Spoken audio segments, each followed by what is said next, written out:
semuanya, pada kesempatan kali ini kami mahasiswa Universitas Sunda Buana PGRI Sukabumi Fakultas Sosial dan Ekonomi jurusan akuntansi akan membahas salah satu materi aspek hukum dalam ekonomi tentang campur tangan negara dan proteksi terhadap pelaku usaha.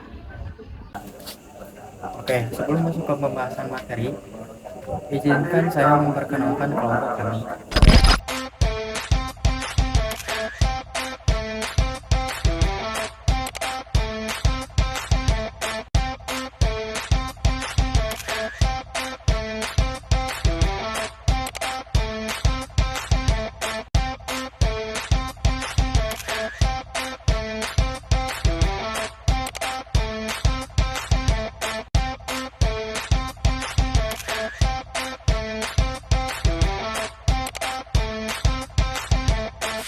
Yuk langsung saja masuk ke materi pembahasannya. ULPM dan PPS merupakan singkatan dari Undang-Undang Larangan Praktik Monopoli dan Persaingan Usaha yang Tidak Sehat yang diatur dalam Undang-Undang Nomor 5 Tahun 1999. Undang-undang ini dibuat sebagai bentuk pelindungan terhadap pelaku usaha dan juga konsumen agar kegiatan bisnis itu dapat berjalan secara adil dan juga sehat. Dalam dunia usaha, persaingan memang diperlukan untuk mendorong inovasi, meningkatkan kualitas produk, dan memberikan lebih banyak pilihan kepada konsumen. Namun, persaingan tersebut harus dilakukan dengan cara yang wajar dan tidak merugikan pihak lain. Oleh karena itu, pemerintah menetapkan aturan yang dapat mencegah terjadinya praktik monopoli dan persaingan usaha yang tidak sehat.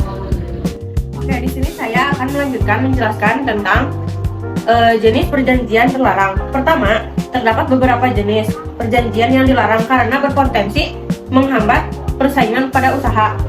1. Ada oligopoli. Oligopoli adalah pasar yang dikuasai oleh beberapa perusahaan sehingga persaingan menjadi terbatas. Kedua, penetapan harga. Penetapan harga terjadi ketika pelaku usaha sepakat menentukan harga yang sama untuk mengurangi persaingan. Yang ketiga ada pemboikotan. Pemboikotan adalah tindakan menghalangi atau menolak bekerja sama dengan pelaku usaha tertentu. Pembagian wilayah. Pembagian wilayah adalah kesepakatan untuk membagi daerah pemasaran agar tidak saling bersaing. Yang kelima ada kartel adalah kerjasama beberapa perusahaan untuk mengatur harga atau jumlah produksi. Yang keenam ada trust. Trust merupakan penggabungan beberapa perusahaan dalam satu pengendalian untuk menguasai pasar. Yang ketujuh ada oligopsoni. Oligopsoni terjadi ketika hanya sedikit pembeli yang menguasai pasar. Yang kedelapan ada integrasi vertikal. Integrasi vertikal ada penguasaan beberapa tahap produksi atau distribusi oleh satu perusahaan. Yang kesembilan ada perjanjian tertutup. Perjanjian tertutup mewajibkan pihak tertentu hanya membeli atau menjual kepada pihak yang ditentukan. Kesepuluh ada perjanjian dengan pihak luar negeri. Perjanjian ini sebenarnya dilarang jika menyebabkan monopoli atau persaingan tidak sehat di Indonesia. Yang kedua, jenis tindakan yang dilarang. Perjanjian dapat juga tindakan yang dilarang oleh undang-undang. 1. Monopoli. Monopoli adalah kondisi ketika satu perusahaan menguasai pasar. Yang kedua ada persaingan usaha tidak sehat. Persaingan usaha tidak sehat sebenarnya persaingan yang dilakukan dengan cara tidak jujur atau melanggar sebuah hukum. Yang ketiga ada penguasaan pasar. Penguasaan pasar terjadi ketika perusahaan memiliki kendali yang terlalu besar. Posisi dominan terjadi saat perusahaan besar menggunakan kekuatannya untuk menekankan pesaing. Sedangkan yang kelima, penerapan dan penegakan hukum.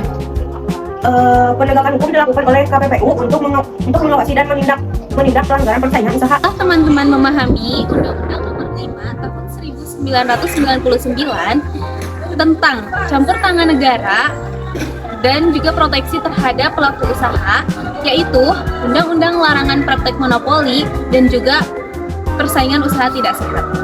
Menerapkan dan menegakkan undang-undang tersebut, negara membentuk suatu komisi pengawasan usaha yang bersifat independen dan bertanggung jawab langsung kepada Presiden.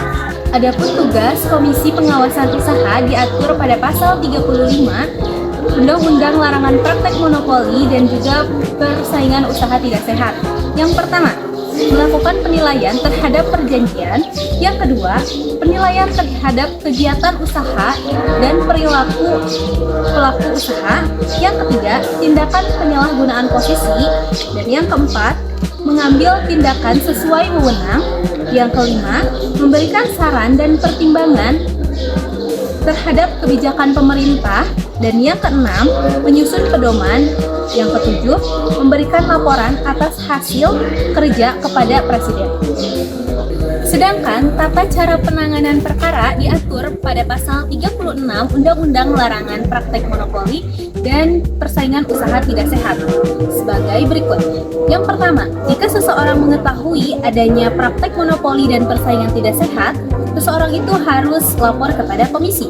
Dan yang kedua, jika ada pihak yang dirugikan, maka boleh melapor kepada komisi. Dan yang ketiga, pelapor tidak usah khawatir karena identitas wajib dirahasiakan.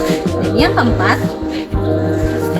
tata cara penyampaian laporan lebih lanjut oleh komisi. Oke, baik. Dari pembahasan yang telah dipaparkan, dapat disimpulkan bahwa persaingan usaha yang diatur dalam Undang-Undang Nomor 5 Tahun 1999 memiliki peran yang sangat penting dalam menjaga terciptanya sistem ekonomi yang adil dan kompetitif.